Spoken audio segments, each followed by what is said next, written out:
secure in their relationship. Unless I do this perfectly, this person will leave me. I'm not worth dating. And then we get to the real crux of it, which is, where is the problem? The problem is inside your head. If y'all want to unpack attachment, what you need to understand is, so today we are going to be talking about attachment theory. But today we're going to be going a little bit deeper. So if y'all remember, we had a deep dive into attachment theory, which was great because it was sort of like focused on an individual. So how can we understand the development of attachment? How can we understand how attachment may affect you? And today what we're going to be talking about is attachment specifically in relationships.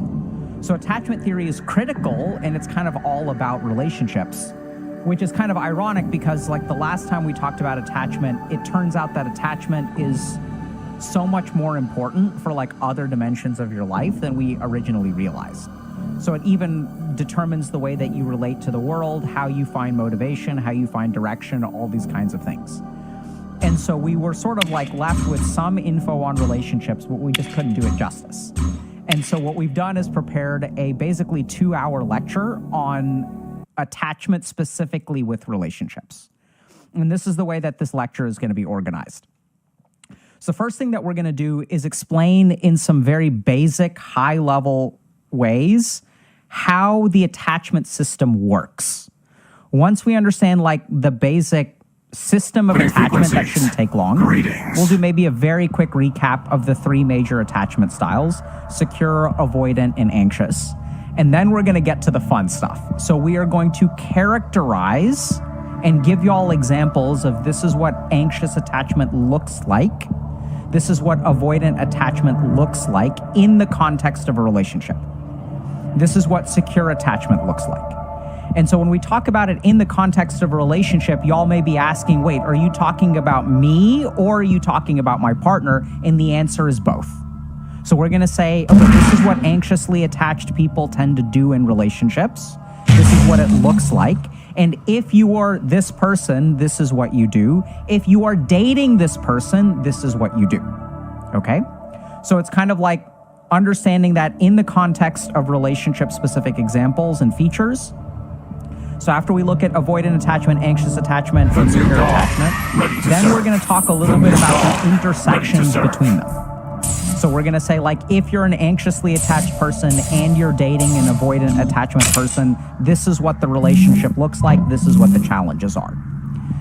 Then what we're going to do is, or actually maybe before that, we'll go through some like case examples of common relationship issues and how attachment styles affect those issues. So for example, things like situationships, okay? Things like, you know, should we move in together? When is too early to move in? Why does one person want to move in together? Why one person not move in together? We're going to get a far better understanding, a sophisticated understanding of this concept of commitment issues. What does that even mean? So we're going to understand it way better. So we're going to go through some common relationship issues. And then in the last section, what we're going to do is like tell y'all what to do about it. So if you're dating someone who has a non-secure attachment style, how do you approach that person? If you are someone who has an anxious attachment style, avoidant attachment style, what can you do for yourself? And we'll give y'all actually a couple of very key fundamentals that essentially will help you fix your attachment system or improve your attachment system, whether you're secure, anxious, or avoidant. Okay? Does that make sense? So let's dive in. Let's start by looking at the basics of the attachment system. So if we go back, this is going to be a super quick recap, okay? So if we go back and we remember, I stand watch. So the first is that human beings have to form relationships in order to survive, okay? So like human beings are communal. So what happened is that as we started to evolve, we started to like develop systems in our brain, our physiology, in our biology. And by the way, attachment theory is very grounded in like neurobiology. So there's like good physiologic correlates to all this stuff. We developed a system to allow us to form bonds with other humans. this is what the attachment system is. The ability to form bonds. So humans can form bonds in 4 different ways. Okay? So way number 1 is securely attached. And this is the healthiest form of attachment. Now, this is where we also have to take a quick aside and say that, you know, there are cases, attachment theory is one of these things where they're not all equal. Like, securely attached is just better than the other two. And we're going to teach y'all how to get there. And this is sometimes what happens with human beings, is that, like, yeah, there's a lot of individual variability, but some things, generally speaking, correlate with health, happiness, success, and secure attachment is one of those things. Now, then what happens is sometimes if the bond doesn't form properly, there's another situation which arises where this person, watch. Let's say this is the child, and this is the parent or caregiver. So if the parent is available and supportive for the child, then that child becomes securely attached. The child feels safe. If the child has needs, the child's needs get met. Okay? So the child learns, okay, like, other human beings are, like, decent. I can rely on them. I can form bonds with them. We can develop a relationship that has give and take, and everything is kind of hunky-dory and positive. Sometimes what happens is we have children who, when they have needs, they sometimes get met or they sometimes don't get met. So the child is kind of confused because sometimes when I'm hungry, I get food, and sometimes when I'm not hungry, I don't get food. So there is inconsistency. And when there's inconsistency, the child begins to fear. They're like, because I can't rely on it, right? It's random. It's not something that I can relax and be assured that it's done. So what ends up happening is this child actually starts amplifying signals of distress. So since my parents are kind of distracted, since they work a lot, unless I start crying or throwing temper tantrums, I'm not going to get my needs met. So inconsistency in getting your needs met results in an amplification of signals of distress, and also results in a fear of abandonment. Right? Because unless I cry loud enough, you are not going to be there to support me. So they become very, very scared, and they start to move towards their caregiver in a more, like, neurotic way. The other thing that can happen is a child can learn that if I am emotionally vulnerable, and if I try to bond with other people, if I try to connect with other people, I will get punished. So when I try to get my needs met, I tend to get ignored. And this results in avoidant attachment. So this is a situation where the child fundamentally fears connection. Why? So let's run through this very quickly, okay? So if I'm a kid and I invite my parents, I say, hey, I have a soccer or football tournament this weekend. Can y'all please come and cheer me along? Because I'm competing and it's the finals. And so supportive parents will show up. And then sometimes what'll happen is unsupportive parents won't show up. And then what this person does is then they start to realize that, okay, being vulnerable and connecting with another human being is because when I'm vulnerable, when I connect, that makes me vulnerable. And when I'm vulnerable, I get hurt. So what we actually want to do is retreat away from the relationship. Okay? Then the last kind is disorganized attachment. Okay? Now, here's the key thing to remember. About 50% of people are securely attached. 25% of people are anxiously attached. 20% of people are avoidantly attached, and about 5% of people are have a disorganized attachment. We see disorganized attachment in cases of severe neglect or trauma. So we're actually not going to talk too much about disorganized attachment because it also isn't in some ways it's consistent, but there's a lot of variability in disorganized attachment, and it heavily depends on, like, the circumstances. So this really gets to, like, quite an individual level where it's very hard to talk about disorganized attachment in kind of a, like, generic way. So what we're going to focus on is this 95% of people today, okay? So this is the basics of the attachment system. So now we're going to talk about the attachment systems. All right, so here's what happens. So remember that attachment is about the way we form bonds. Now, in the securely attached person, we're capable of forming bonds. We'll talk about what that looks like. The anxiously attached person is afraid that if I don't do the right thing, you will leave. And in order to get my needs met in a relationship, I have to amplify my signals. So I have to cry a lot. I have to do other things like play games, which we'll get to, in order to pull I you stand in. watch. So people who are anxiously attached primarily have gravitational strategies. I'm going to pull you towards me. So one example of this is like, if I feel jealous because you have a coworker who I am paranoid that you're going to hook up with, instead of telling you, hey, I'm paranoid that you're going to hook up with this person, instead what I'll do is I'll say, okay, fine, just dump me now because you found someone better anyway. Just let's get it over with. So you'll be a little bit histrionic. You'll kind of amplify things. You'll start to feel kind of distressed. And if we look at what happens in the attachment system, basically it's the same for avoidant or anxious. Basically, there's a certain signal which your brain interprets as a danger sign. Okay? This person is pulling away in the case of anxious attachment. I'm losing this person. Then what happens is the body and the brain and the mind go into panic mode. We're losing this person. Therefore, we need to engage in certain behaviors to pull this person back in. I'm losing them. I need them back before it's too late. So I will do things like I will play games, I will cry, I will do all kinds of stuff. I'll have sex, right? Because sex is a way for us to bond and be closer. Because after we have sex, then we're cuddling and then we're held and then you're not going anywhere, at least for a couple of hours. But if you leave afterward, it's going to mess up people with anxious attachment.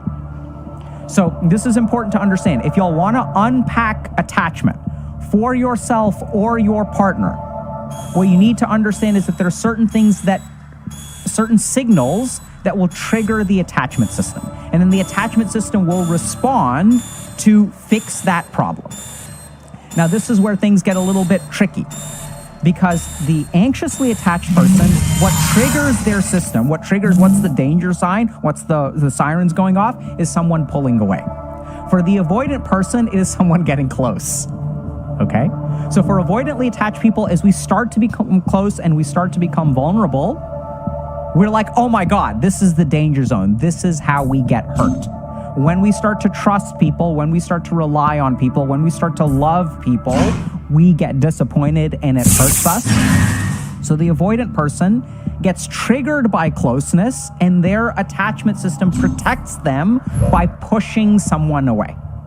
The anxiously attached person is the opposite. I get triggered by someone pulling away and I'm going to respond by pulling the back door. They're leaving, I'm going to pull them in, okay? So this is the basics of the attachment system. And if you guys are dating people who are like incredibly frustrating to date, and we'll talk about which way they're frustrating, because they're frustrating in different ways, we'll demonstrate how the attachment system perfectly explains their behaviors.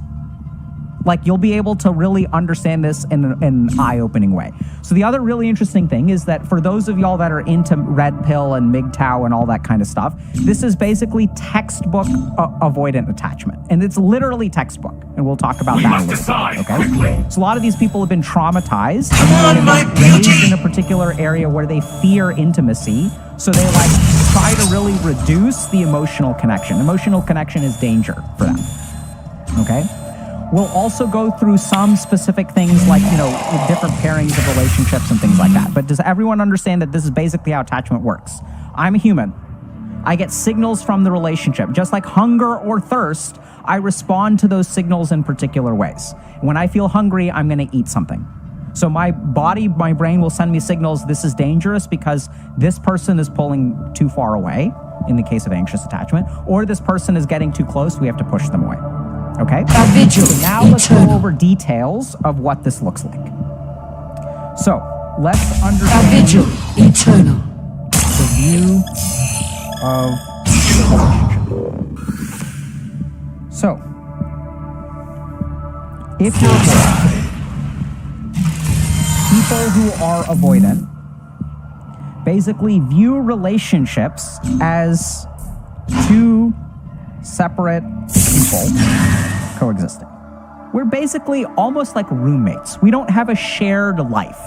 I have my life, you have your life. Okay?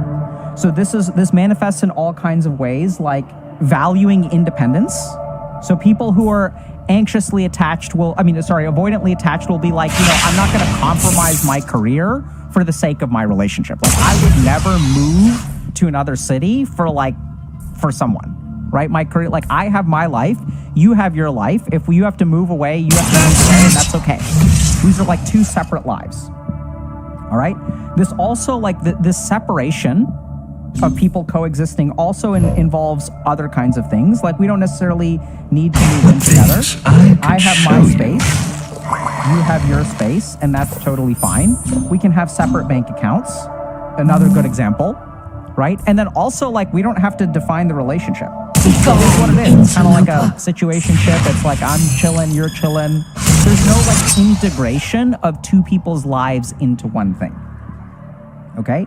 Now, this can also manifest in other, like, subtler ways. Like, people can be very work-focused, right? So you'll have, like, someone, let's say, a man or woman or non-binary person who's in their mid-20s, and they're like, oh, like, I'm just focused on work right now. Relationships are not a top priority. Now, that's a very reasonable thing for someone in their mid-20s to say, and this is what's so tricky about attachment, is many of the attachment behaviors sound very logical or reasonable, but underneath, it's the attachment system at play.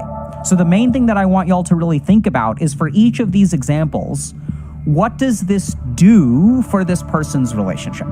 So when someone is in their mid-20s and says, I'm focused on my career, on the surface, there's nothing wrong with that, right? Like, obviously, like, okay, you're mid-20s, focus on your career.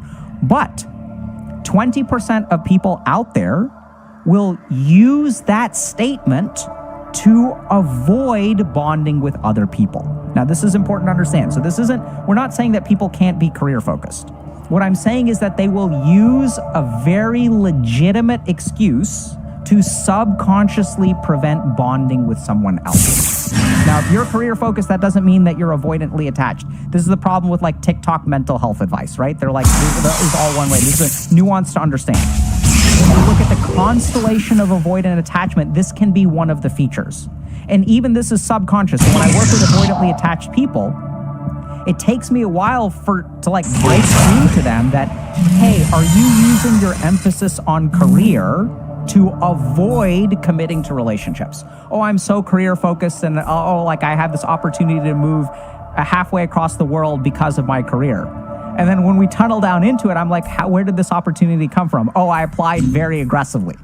Hold on a second. So when you applied very aggressively, what did you think was going to happen if you got the job that's halfway across the world? What did you think was going to happen to your relationship? And they're like, I don't know. I'm career focused. Right? So they're not, so career focused is fair enough, but then they're not relationship focused. Why? Because they're afraid of getting hurt. They value their independence. Does that make sense to people? So avoidantly attached people are going to really view their lives as separate. It's not like a life that we share together. It's like your life is over there, my life is over here. Okay? They can be very work focused, etc. Now, let's talk about how they view, this is kind of how they view relationships, but there are a couple of other features. So here's some challenges that come with avoidantly attached people. So the first is that they send mixed signals. They're not the only ones, but they send a certain kind of mixed signal. So dating someone who's avoidantly attached can involve a lot of like experience of kind of mixed signals. So the reason for this is that people who are avoidantly attached are conflicted, because all human beings require emotional intimacy. They require bonds with other human beings. But people who are avoidantly attached get burned by bonds with other human beings, right? So I want y'all to think about this like someone who is starving but gets nauseous every time they eat. What is going to be their relationship with food? I'm hungry, hungry, hungry. I need to eat, I need to eat, I need to eat. But the second I start eating, I start to feel nauseous. I don't want to eat anymore. This is what avoidantly attached people are like. They crave relationships. subconsciously. So they seek out relationships, but once they engage in relationships, they get scared. If y'all want to dive deep into the most important topics for our community, check out HG memberships. So the first thing to understand is that there needs to be no outcome from small talk. This is a Vasana too. Your mind is Vasanas all the way down. So the key thing about detachment is not that you don't have wants, it is that your wants do not control you. Membership grants you access to monthly streams as well as a back catalog of a year's worth of content, in addition to quests and so much more. If you're interested, you can sign up for $10 a month at healthygamer.gg/memberships or click the link in the description below. Hope to see you there. So it's like something really weird can happen with an avoidantly attached person. They can pursue you very, very, very passionately at the beginning. And when they pursue you, you're like, oh wow, this person is like super into me. But then something happens, like a month goes by, 2 months go by, and then like suddenly they're like not responding to your texts, and you're like, what happened? Like we started sleeping together, and then what happens is on social media, we get all these like propagations of if you're a woman, you shouldn't sleep with a guy on a first date because then they'll ghost you. That's not what's going on. You can, whether you sleep with someone on a first date, what happens after that is not uniform in the human race. I've worked with patients who have slept together on a first date, gotten married, had kids, happily ever after, at least for 25 years. And I've worked with people who slept together on a first date and then they get ghosted. Both are possible. It depends on the individual. And this is the biggest problem with a lot of this dating advice and red pill stuff. They don't account for individuality, right? They assume that all human beings are the same. So avoidantly attached people send mixed signals, and it can feel very hot and cold. So they have that fundamental need for human closeness, but they also get really, really scared by being close. This is fucking confusing if you're dating an avoidantly attached person. Because even if they don't text you for a while, you get frustrated. So you're like, okay, fine, whatever. And then you stop texting them. And then they'll do something weird. They'll start texting you again. And this is where all these notions of playing hard to get and all this kind of crap come from. Because you can actually trigger the avoidant attachment system by even pulling away yourself. Remember, they want to keep you at arm's length. They don't want you to be at room's length. They don't want you to be at hand's length. They want you right here, right in this middle zone where you're not too close and you're not too far. If you pull further away from that, they'll try to pull you in a little bit. But generally speaking, what freaks them out, because the tendency in relationships is to get closer over time, is we get closer, they start to push you away. Okay? So this is also where like a lot of people with avoidant attachment have commitment issues. And this is a good example of what I would, same thing as mixed signals. So it's like, yeah, I don't want you to date anyone else. I'm not really interested in dating anyone else, but I'm not ready to get married yet. I'm not ready. I'm not ready. I'm not ready. I'm not ready. What does that mean? I'm not ready. How do you get ready? There is, once again, a very legitimate process of getting ready to, let's say, get married or have a committed relationship. But if you have avoidant attachment, you will use this very legitimate rationale. Your attachment system will hijack this and tell you, hey, we're not ready because we don't want people to be closer. Okay, we're going to leave them right here. So people with avoidant attachments love these things like situationships. Okay, so then there are a couple of other behaviors that they do. So one is that they can have very uncompromising views of relationships. Okay, so this is where, like, remember, you're entitled to your opinion, I'm entitled to my opinion. My opinion is over here, your opinion is over here. There doesn't need to be any overlap. We don't need to find some middle ground that both of us share. We don't need to do that. This isn't necessary. So a lot of times people with avoidant attachment will have very uncompromising views. This is the way things are. It's a man's job to do this. It's a woman's job to do this. We don't need to do things together. This also can get very confusing because this looks like misogyny or misandry or whatever. But remember, the goal is like there should be no blending. We need to keep things separate. Okay, I'm not saying that misogyny and stuff can't exist as well. Once again, in the avoidant attachment system, it'll hijack all of these things to keep people at arm's length.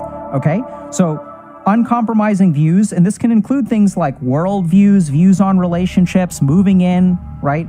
Which MOBA should you play? Which RPG should you play? You know, like, should video games be woke or not woke? They just have very, very uncompromising views because I am an independent unit. I am an island to myself, and you can have your island over there, and it's like not a big deal. We can agree to disagree, okay? So this becomes really challenging in relationships because, as we'll talk about towards the end, relationships are about reconciling views. That's how you get to a successful relationship. It's not about who's right or wrong. And this is how they view things in relationships. If you're dating someone who's avoidant or you are avoidant, oftentimes there's no like subjectivity. There's no like opinion. There's a right way or a wrong way, and usually my way is right and your way is wrong. I stand, watch. On objectivity, because objectivity means that there's no blending. There's a clear line of what is okay or not okay. A couple of other things. Now we get to the interesting stuff. So, really fascinating. So people with avoidant attachment have a big problem with idealization and fantasy. So usually what they end up doing, they have this idea of a perfect partner. They think to themselves, and now we gotta kind of go off script a little bit. So people with avoidant attachment sometimes can appear to be like romantic. And they're like, I'm looking for the one. I'm looking for the perfect partner. I'm looking for there's someone out there who has everything that I'm looking for, and I'm going to keep looking for that person until I find them. Current online dating has made this problem worse because it gives you this idea that that person is out there, you just need to find them. But let's unpack why there is no such thing as the perfect partner and why people look for the perfect partner in the first place. So people who are avoidantly attached, remember that they tend to be disappointed by their close human relationships. When I'm disappointed by my close human relationships, when I get hurt, when I connect to someone, what is the way that I protect myself from that hurt? It is through things like numbness, watch. distraction. I'm going to avoid my feelings because they hurt. And the safest way to avoid my feelings is to never get close to anyone. Because if I'm never close to anyone, I'll never feel hurt and disappointed. So avoidance of feelings at all costs. Okay? So then what happens is they start dating a real human being. And when they date a real human being, that comes with positive and negative experiences of a relationship. And they don't like that. So what they say is, okay, I'm dating this person is flawed. I don't like the way that I feel because they think that the perfect relationship will make me feel emotionally perfect. But they don't feel emotionally perfect in me. That's why they keep on looking for this very special person who will make me feel perfect on the inside, who will make me feel safe, who will make me feel, will never disappoint my vulnerability, will never take advantage of me, will always be there for me. Right? This idealized version of what they wanted when they were kids. They're looking for this perfect partner. And the reason that you're not perfect is because there is some negativity that they experience. They don't know how to, we'll get to this in a second. They don't know how to even understand what they feel. They're oftentimes very alexithymic. They're very emotionally numb. They just know it's not perfect. Because if it was perfect, then I'd feel perfect. But I don't feel perfect. I don't know why I don't feel perfect, but the problem must be you because they don't explore their internal environment. This is why they tend to be very work-focused, right? I'm going to focus on my job. I'm going to do this. I'm going to do this. I'm going to live in the external world. I'm going to achieve a lot in the external world. I'm going to step away from these stupid things called emotions. So what they end up doing is actually looking for the perfect partner. And the perfect partner is someone who makes them feel safe, gives them exactly what they want, which is impossible, which is that 100% safety with 100% vulnerability and no chances to be taken, no disappointment, no hurt. I want to be vulnerable, but guarantee that you're not going to hurt me. So they idealize things. And this can be very hard for the partner of an avoidantly attached person because they're always talking about this perfect version of you if you did this better. So this is also going to be very critical. Now we get to the next thing. So this is going to all kind of come together, okay? So they're looking for the perfect partner. In turn, they tend to be critical because there's a gap between you and the other person, this idealized partner. The other thing that's really cool about being critical of your partner is when you're critical of your partner and you devalue them, what happens to the strength of your emotional connection? You push them away. Right? It's really hard to let go of someone who's perfect. It's very easy to let go of someone who's flawed, right? I can move on from you if you're flawed. And the more flawed you are, the easier it is for me to keep distance between me and you. Because you're not really you're not that great. So I don't need to be vulnerable with you. I can find something better out there. So this is really scary, but they will oftentimes do a lot of devaluing stuff. In the worst case scenarios, this is stuff like negging. in red pill, right? So when we put someone else down, it allows us to like protect ourselves from forming bonds with them. But this can also be like very, very subtle things. So like they can like make comparisons with other people. They can be like, oh, this person does this and this person does this, and why can't you do this like this person? Or they may not even like blame you for it. They'll just make these like subtle comparisons. They'll hyper focus on small mistakes, okay? So this is a great quote from that Amir Levine's book. I remember reading this and just thinking this was brilliant. So when they look at an apple, they focus on the worm instead of the apple. Like they'll ignore 90% of the good stuff and just zero in on the bad stuff. And if you're someone who's avoidantly attached and you look at the history of your relationship, what you'll find, like Jerry Seinfeld, I think it's a really great example of this. If you all have seen Seinfeld, the comedy show, right, where he'll break up with women for all kinds of tiny stuff. Like he breaks up with a woman because she eats her peas one pea at a time, and he's like, "Who does that? I can't date someone who eats their peas one pea at a time." Like he can't handle that, right? So they'll come up with all these like. They'll make mountains out of molehills with like focusing on small little mistakes or little imperfections, and that'll become a reason to break up with someone. Once again, what's the goal? It's to push people away. And remember that with the triggering of the attachment system, we will see a lot more of this kind of stuff when you get close. So when you're dating someone who's avoidantly attached or you are avoidantly attached, if you pay attention, this is what things look like. So here's closeness and here's happiness. And what you'll find is that the curve looks like this. So if we're too close, or if there's very little closeness, I'm unhappy. I want new dawn rises. There's middle level of closeness. And then if the closeness increases to a 10, then I become unhappy. And once the closeness gets over here, my attachment system triggers, and then I start to neg. And then what I'm going to do is I'm going to push us back to this safe zone, because this is where I feel safe. So I will devalue you. I will criticize you. I will even move to a different city to get physical distance from you. I won't want to move in. And they're resistant to move along this axis as well. Moving in together, getting married, meeting the parents, all this kind of stuff that advances the closeness of the relationship, avoidant people don't like. I'm happy to just be in this nebulous 8-year, we've been dating for 8 years and our relationship is limbo. I'm actually totally fine with that. They may still be unhappy, but they get scared anytime things advance. Let's talk about one or two other things. Let's talk about conflict. So for avoidantly attached people, their conflict can look like a couple of different things. It can look like explosions or withdrawal.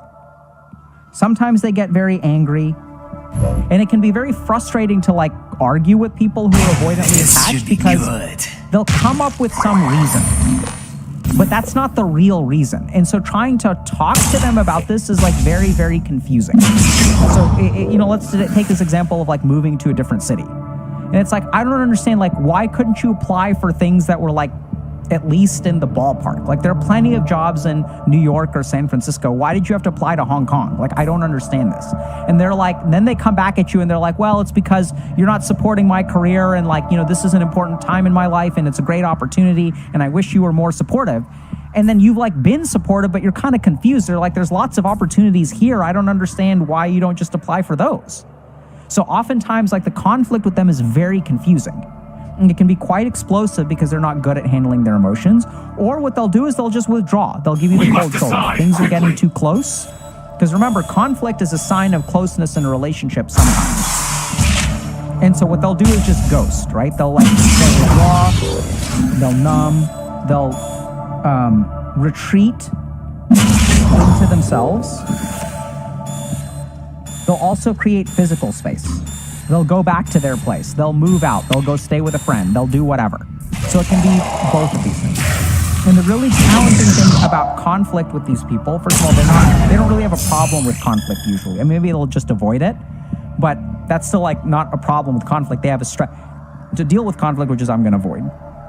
The other problem is that they're very poor at articulating their emotions or experiences, right? So like, I'm applying for a job in Hong Kong, and the real reason for that is because I'm afraid of intimacy.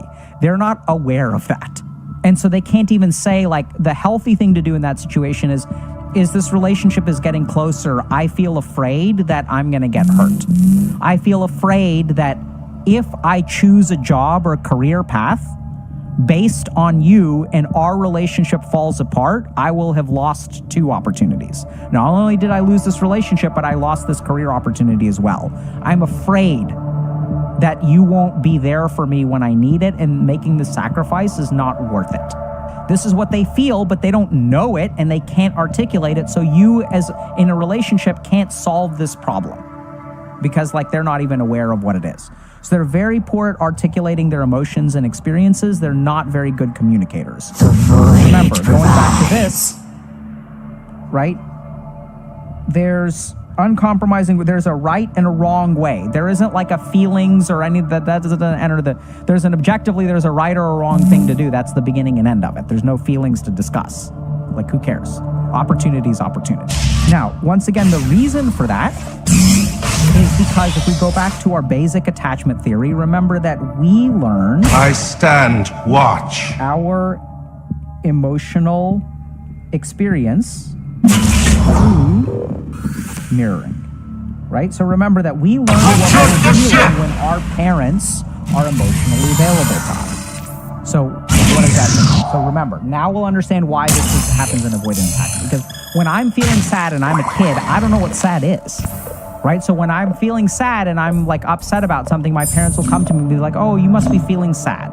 And then they mirror you. They're like, oh my God, is little baby sad? Oh, poor little baby. Oh my goodness, little baby, let me hold you. So you mirror their emotion, and then the kid is like, oh, this is sadness. And this is the face you should make when people are sad. Dr. K's crying. Change out the way that we pronounce words. R's become W's. And then when we get emotionally mirrored, okay, I'm not alone. The world understands me. I'm sad, mom or dad is sad, and they do the right thing. They hold me. Oh, it's okay with the baby's crying. Oh, I'm sorry. Avoidantly attached people don't get that. So since they don't get that, I'm crying, and then my parent. So I had a friend who used to have nightmares. So their parents were trying to teach them how to sleep on their own.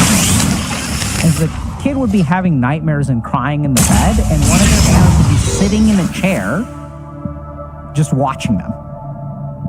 So they're like, I'm here, there's no reason to be scared. They didn't touch, they didn't emotionally mirror, they were emotionally neutral. They're like, look, I'm here, there's nothing in the room. And they would just watch their child cry. Traumatize the kid. Kid is high functioning, is in a relationship now and has kids and stuff, but man, they were quite articulate with how it messed them up. They're like, yeah, my parents would just watch me cry and suffer and didn't do anything. But they were like, that's what they did. So that's how you become avoidantly attached. Okay? So once you don't know what you're feeling, then it's very hard to articulate what's going on. And if you're in a relationship with an avoidant attached person, the new dawn the way rises. It feels is that there's something always in the way of the relationship. There's some reason why we can't advance. There's some reason why we can't move in together. And even if we move in together, your partner is pulling away in some way. So they're very scared. So things like situationships, things like these long-term, we've been dating for 14 years and it's going nowhere. We're coexisting as roommates who sometimes have sex. This is avoidant attachment. Now, let's talk about sex for a moment.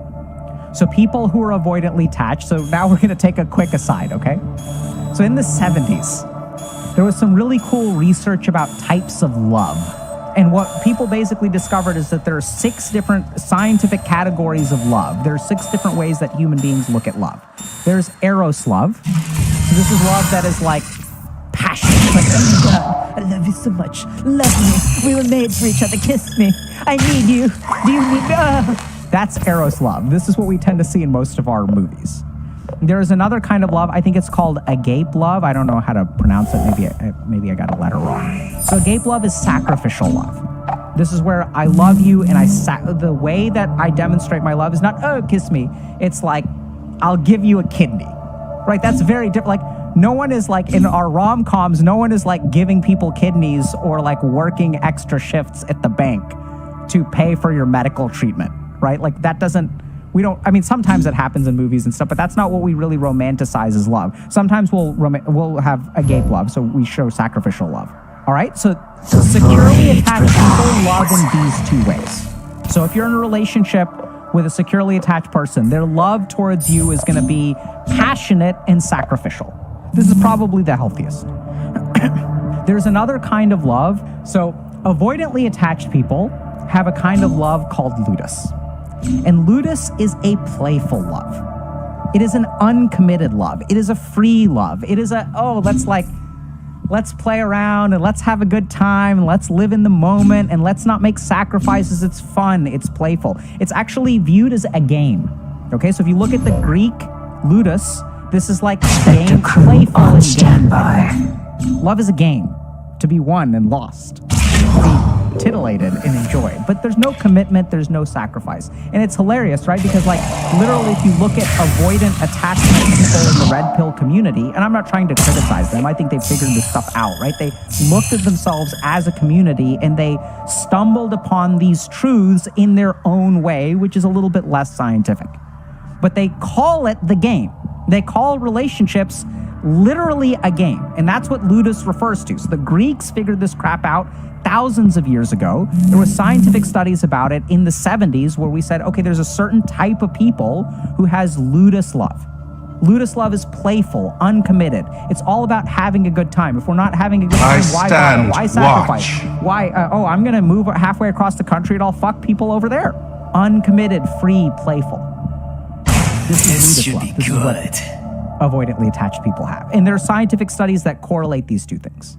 And then we get to anxiously attached people who have manic love.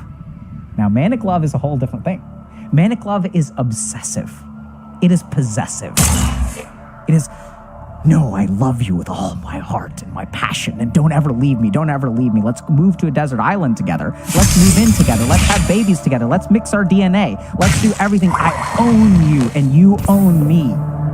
It's not just passionate. It goes beyond that to manic, obsessive, possessive. Okay, and there are a couple of other loves, which we won't go into, but it's really fascinating because we can see this history of attachment being manifested even in the Greek views of love, even in these research studies when attachment theory was there, and then as attachment theory has grown, we've correlated this. So they'll even, like, if you talk to someone who's avoidantly attached, they will view love, it's not that they're incapable of love, right? So, but they just view love as like, this is why situationship is perfect. It's joyful. We're doing this because it's fun. And if it stops being fun, we stop doing it. No strings attached, right? And the red pillars call it, literally they call it the game. Okay? This is avoidant attachment. Can you have both attachment? Yeah, so we'll talk about that. They're blanks. So I guess we can talk about that now.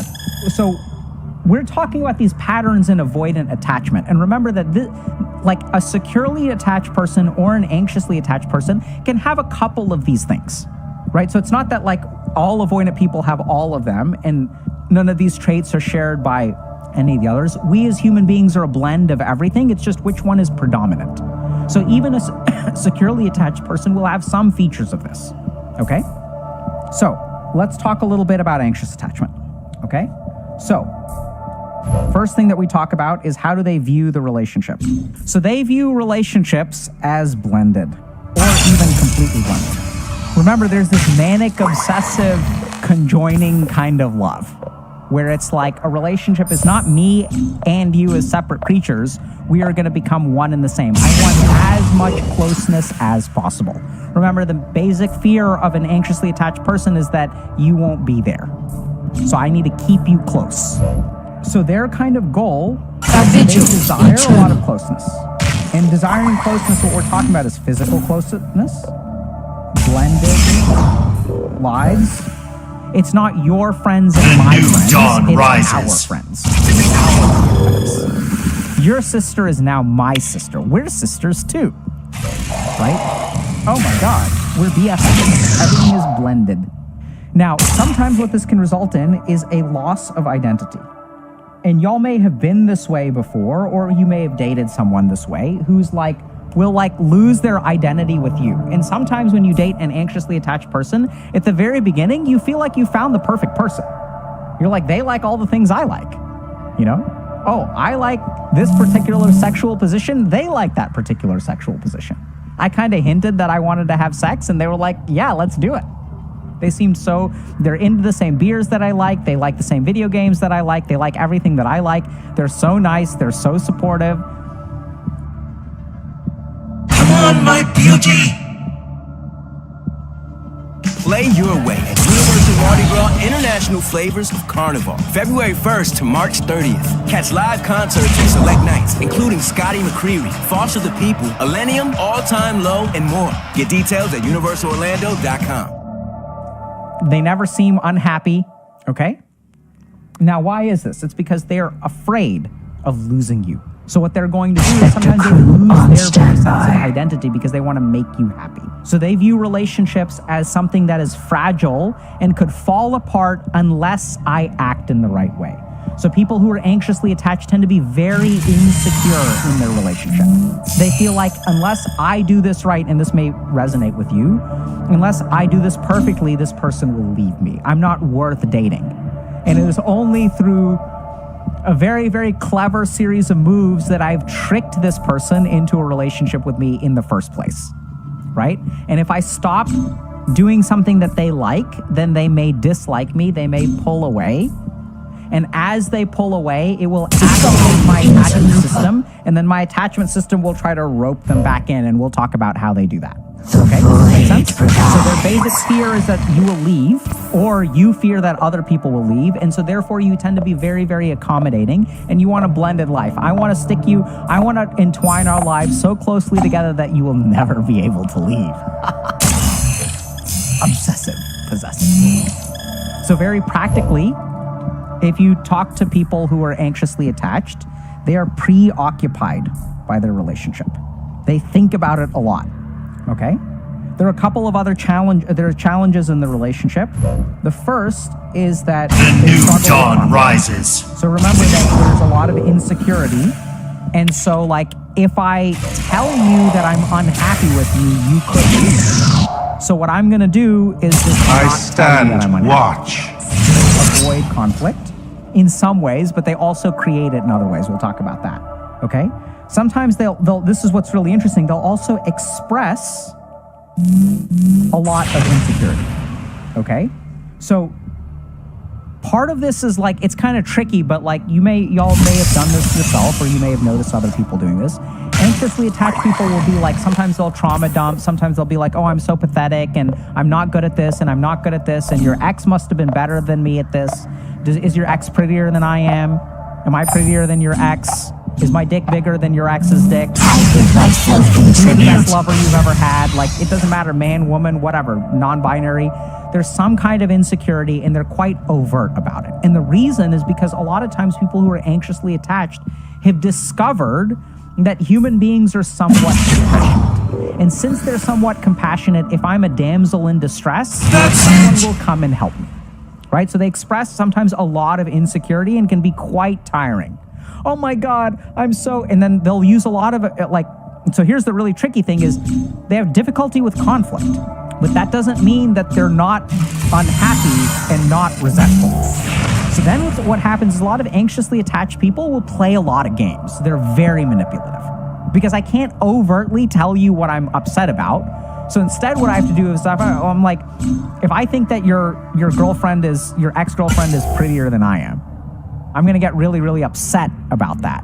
And I'm going to ask you once or twice.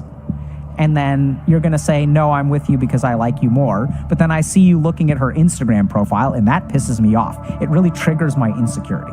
So what I'm going to do is anxiously attached people do all kinds of weird, like, passive-aggressive shit. They'll make mountains out of molehills. They'll throw temper tantrums. They tend to have, whereas avoidantly attached people tend to be numb, anxiously attached people have difficulty regulating their emotions.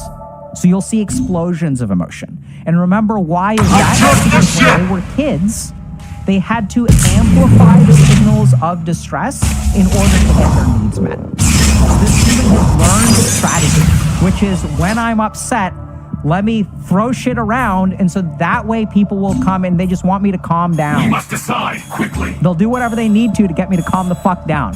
Fantastic. So I'm going to throw temper tantrums. So it is no surprise that anxiously attached people are more likely to have manifestations of things like histrionic personality disorder, borderline personality disorder. All of these things are kind of like have some similar roots.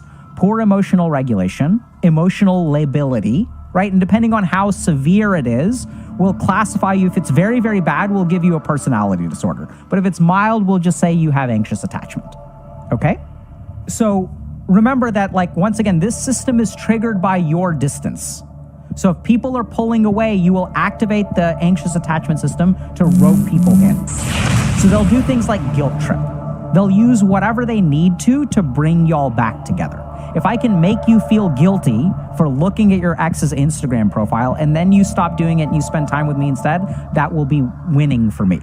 But the problem is that I will never articulate that with you because I won't create conflict. Like dating someone who's anxiously attached is like, this is like a good example, okay? It's one of these things where you're like, hey, what's wrong? Nothing's wrong. No, it's fine.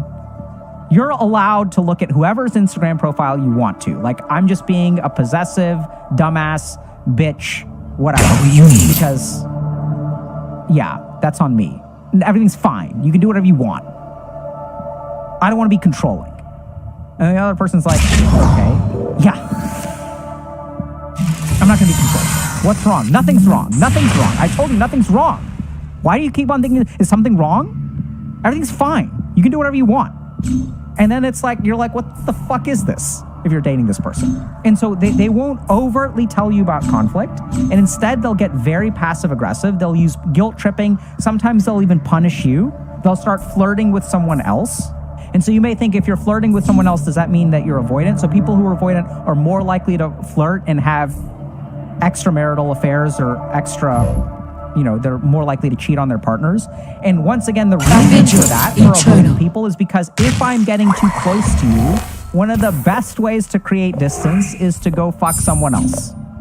So anxiously attached people can also do that kind of stuff, but usually they're doing it to pull you in, right? So this is very important to understand. An avoidantly attached person will have an affair to keep you away. They're like, we're getting too close. I need you to be pissed at me. I need you to cooperate with me to pull us apart a little bit. We're getting too close. So I'm going to do something that'll piss you off. That way you will reject me. Whew. And then once you reject me, I'm going to apologize. Oh my God, I made such a big mistake. How could I throw away the best thing that I ever had, which was you? I love you, baby. Come back to me. And then you come back to them and they cheat on you again when you start talking about getting married and avoidant attachment. Anxious attachment. You're pulling away from me, I'm going to make you jealous by flirting with this other person. You're pulling away from me in extreme situations, I'm going to punish you by sleeping with this person. And then I'll bring you back. Open for business. I'll go the nuclear option. And then when you're like, fuck you, you slept with someone else, you've been unfaithful, I'm done with you. Then they are like, oh my God, answer the phone, otherwise I'm going to kill myself. Then they escalate even more and more and more. I've seen it. Yes. It's a mess. But do y'all understand how this is like, it's same behavior, but coming from two very different places. One is to keep someone away, and one is to keep someone close. Okay? So anxiously attached people also have a tendency to do things like play hard to get, right? So avoidantly attached people are actually hard to get. It's hard to actually nap them down. Time. Anxiously attached people play hard to get. They're like, no, I won't go out with you.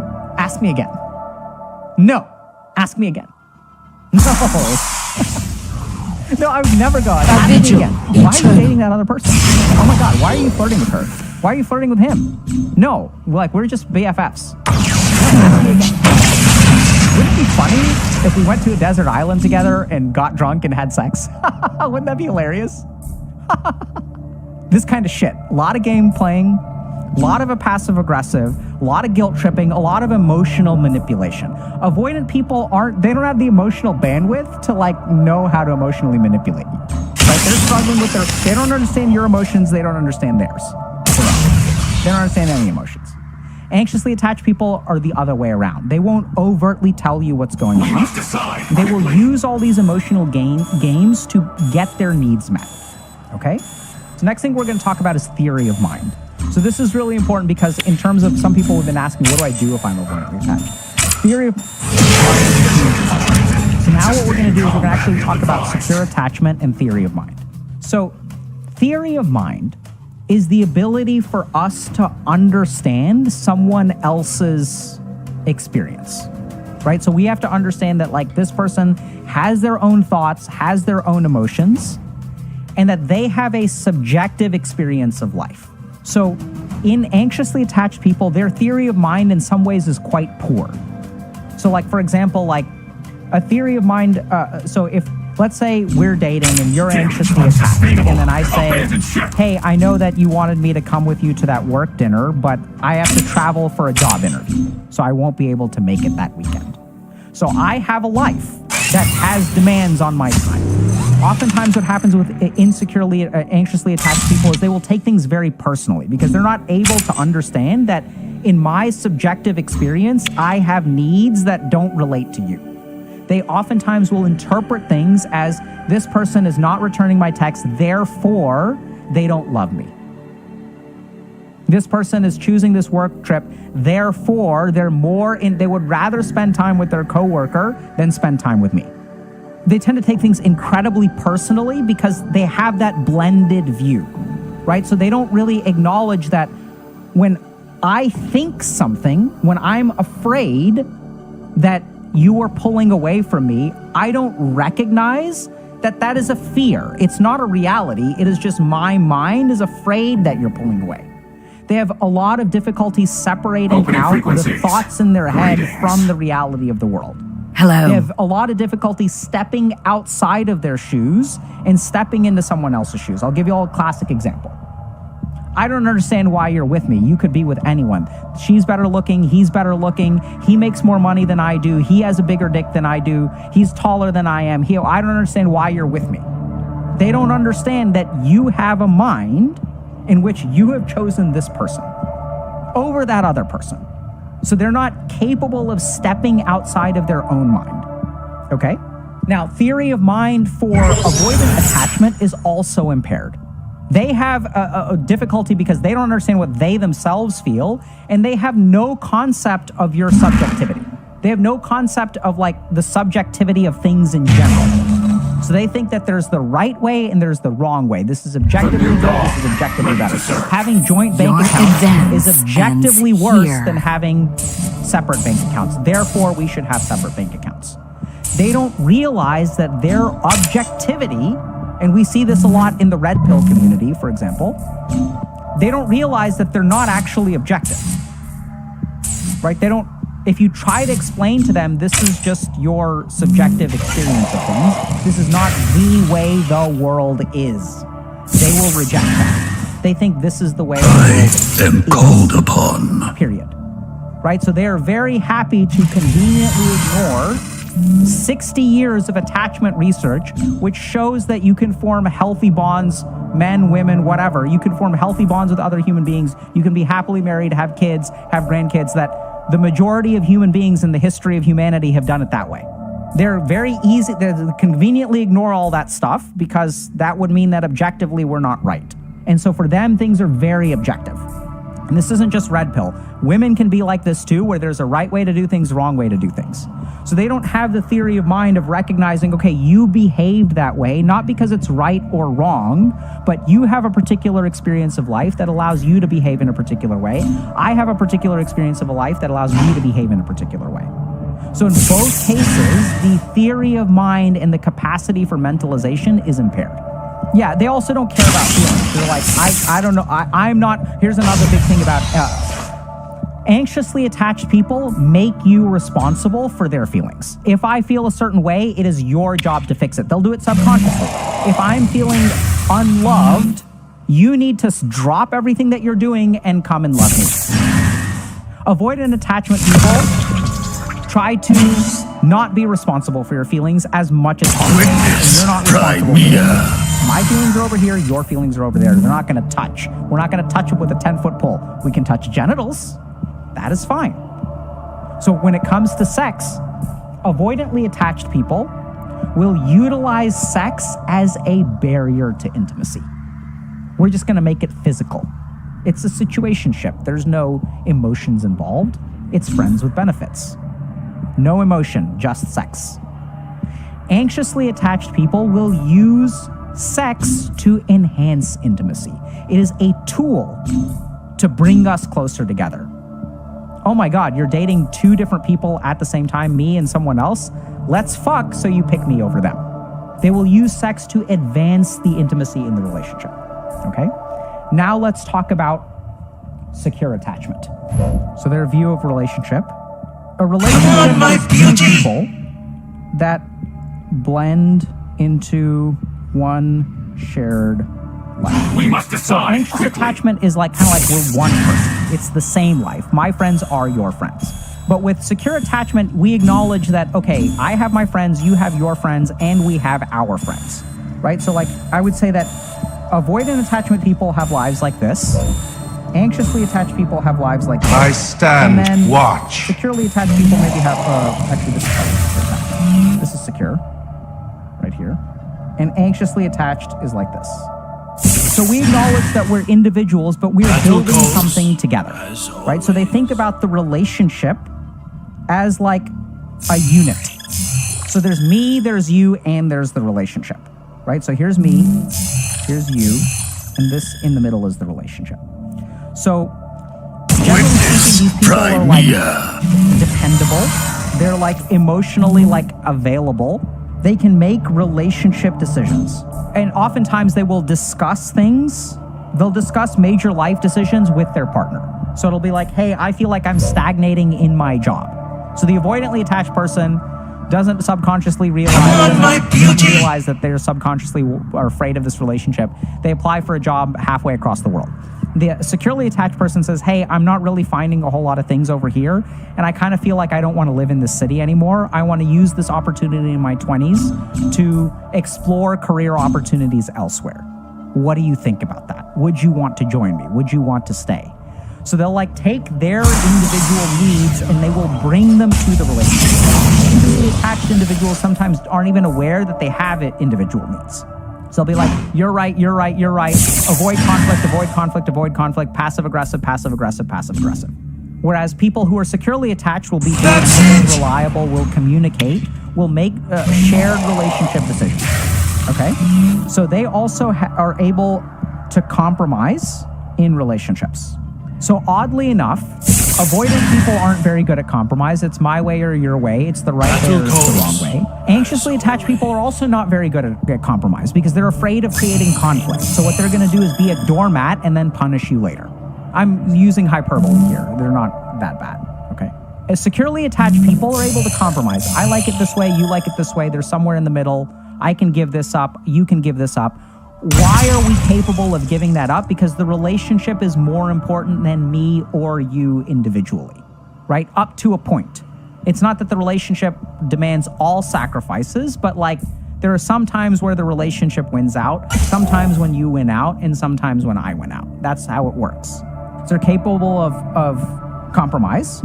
So they're also good at communication, usually. They're able to communicate in a relationship.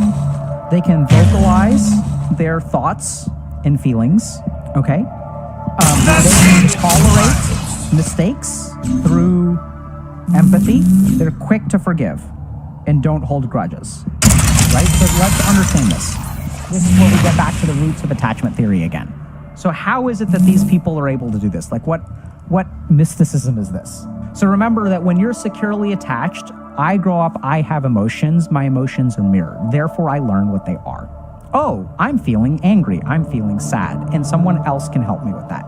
As I begin to develop an understanding of my own emotions, I also develop empathy.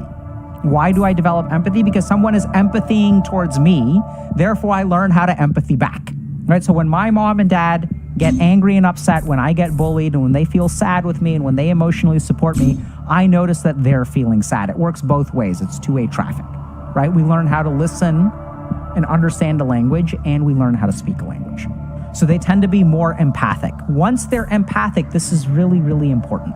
because now I can put myself in your shoes. And when I put myself in your shoes, I can understand why you would do something that is hurtful to me. I can understand, oh, you were having a bad day and you just forgot my birthday. You're under a lot of stress at work. You forgot my birthday, that hurts me. But I understand where you're coming from. Therefore, I'm more forgiving of you forgetting my birthday. Now, in the case of anxious attachment, this is very difficult because they have struggled with theory of mind. They have struggled putting themselves outside of their head into your head. It's about my need, my distress, my difficulty regulating my emotions. In the avoidant attachment, they have no sense of themselves or you. So securely attached people are more capable of forgiveness, more capable of compromise, and this is why they tend to have more successful relationships. Because people make mistakes. And if you hold a grudge, that doesn't lead to long-term positive prognosis. Okay? Now, it doesn't mean that people with... So one thing that I want to point out is that there's a lot of hyperbole here to help y'all understand these concepts, but securely attached people can struggle as well. Anxiously attached people can be very good at communicating.